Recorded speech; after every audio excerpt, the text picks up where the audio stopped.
Rev up your engines!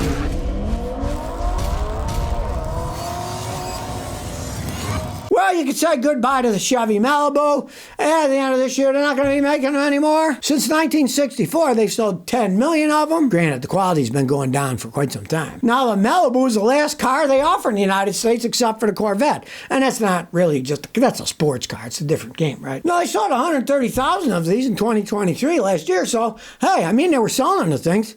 They're making ridiculous decisions at GM, right? And, of course, they're all saying, well, we're going to do this because we're going to electrify. Well, watch, that's going to start changing too when they find out, hey, people aren't going to buy these electric cars. They said that a factory that they have in Oakville, Ontario, they were going to, start making all kinds of electric cars there. Well, they haven't yet, and I'll bet you they're going to turn tail on that one too when they find out that people don't want to buy the stupid things. But you won't be able to buy them out, at least as it stands now. Next year, they said they're not going to make them anymore, but stay tuned and see. Will they replace them with electric cars? Will they say, oh, gee, like they did with the Chevy Bolt and said, we're not going to make them anymore, but then they made them for years more because it was their best-selling electric car. This company, GM, they need a new head. Mary, it's time to say goodbye. You're really screwing things up. Get somebody in there who really understands cars. You know how they tell you, oh, you get an electric car, you're going to save money, it's cheaper to fill it up. Get this. Here's a guy in L.A., right? He took his car in to charge it up. He got a 10% charge. It went from like 20% to 30%. So he got a 10% charge. And it cost him $15, okay? Somebody said, well, $15 but that's a 10% charge. That means a 100% charge would have been $150. To fill up his car,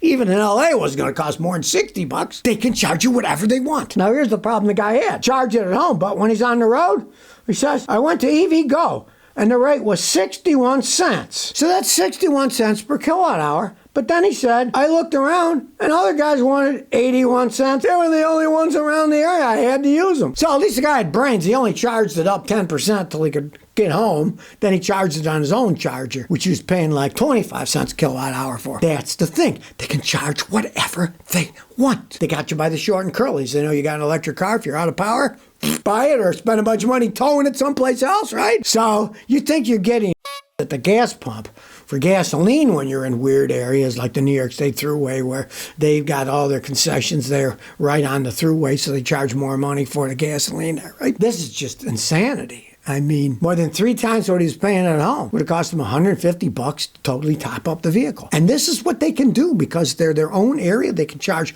whatever they want. There's thousands of utility companies in the United States that can each charge whatever they want. Surge pricing, if you charge it real fast, they're going to charge you more. That's probably one of the reasons he paid 61 cents. He was using a supercharger.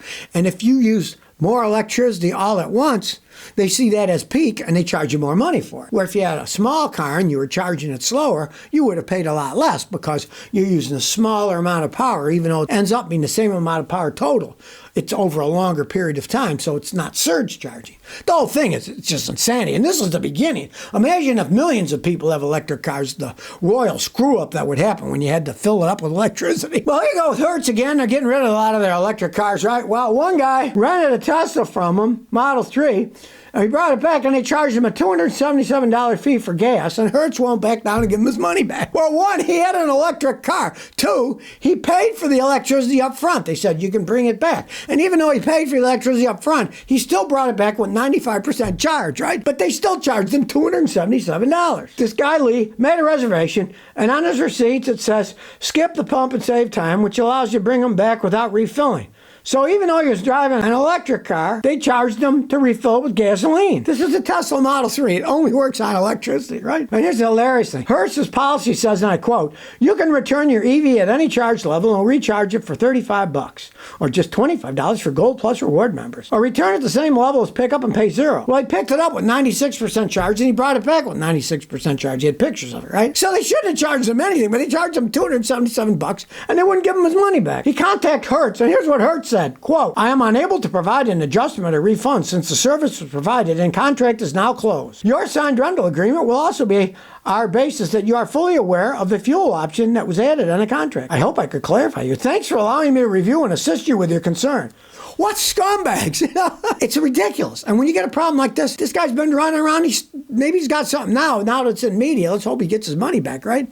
But you know what I say? Don't deal with these scumbags. See companies like Hertz? Go to Alamo. Go to someplace else. Don't use them. If they're going to treat people like this, everyone should just say, fine, they're scumbags, I'll deal with somebody else, right? They got to get rid of their electric cars because they're losing a fortune. Maybe that's why they charge them $277. Get all the money you can off the electric car people. We're losing money on it. Well, if you think dealerships are bad, listen to this one. Guy goes to the dealership, and he's trading a Dodge Charger for a lightly used Dodge Challenger Hellcat, the one that has all the horsepower, right? It was listed at $57,000. But after the fees they sent, it was then $72,500 at this dealership. Now, here's some of the fees. They make up so much horse manure. This is why you read it, and if you do get a deal, you say, I want the bottom line. What does it cost? Don't tell me what it lists for. What do I have to pay? Because when they gave the guy the final bill, it included $2,495 for a tropical advantage plan, whatever the heck that is, right? $1,199 used vehicle inspection. They charged them $1,200 to inspect the car that they were buying from them. I check them out for free. I mean, what the heck, right? It also included $2,781.68 for a used car conditioning. And they charged the buyer $3,000 because he wanted to use his own financing instead of at the dealership. They make a lot of money financing vehicles. At one point in time, GM was actually making more money financing GM cars than they made selling the GM cars. The big profit margin for them. And of course, you can get better rates in many places, better than the dealership. So then they thought, well, you're not doing financing through us. There's another $3,000 you got to pay us. You know what I say? Get all that down on paper, then laugh at them and walk away. But always do not sign anything until you get all those figures out. And it's explained to you, then you can just walk and say, you think they're in that crap on me? No, I'm not buying it. And they often do crap like $900 for ceramic coating. They spray something crap on the car, you know.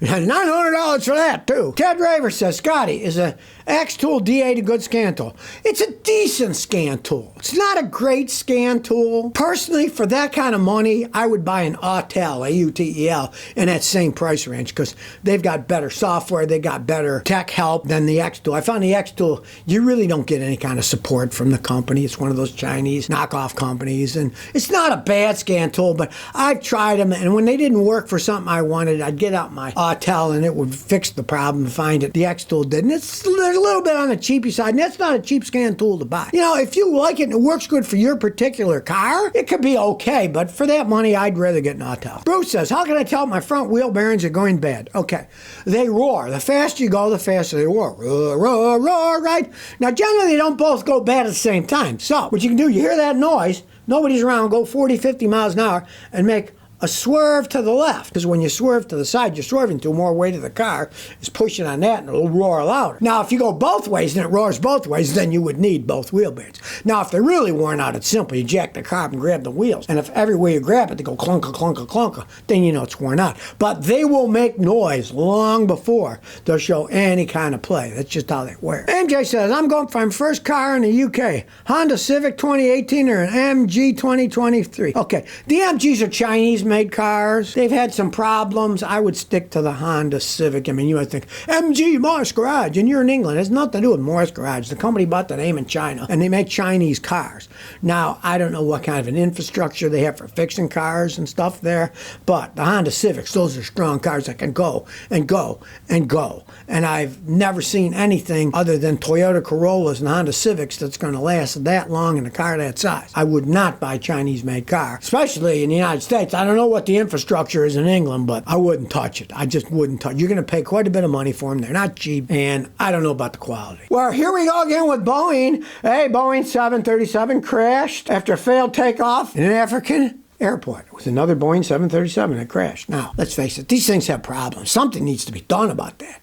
I mean, God, I'd be leery about getting in one of those things. In this case, it was a Transair Boeing 737-38J aircraft down and went. And this is one day after a Boeing 767 cargo plane crashed in Turkey because the landing gear collapsed and it crashed down. It's a combination of badly built planes and obviously not the greatest maintenance and examinations. You should notice that things are going going on. They should have noticed, hey, this gear, the bushings look worn, or the bearings are going, or the structural steel is starting to bend and getting cracks in it. Something needs to be done about this. These things are flying around, now they're starting to crash. You never used to see this. And one day, the next day, another one crashes. I met a guy who used to work for Boeing, and he told me they got all kinds of problems. They just want to whip production to sell things as fast as they can because there's competition worldwide. And now the Chinese are starting to make big airplanes too. So there's another player that's coming into the game. Pieces are falling off of them. I mean, they need to check these planes better.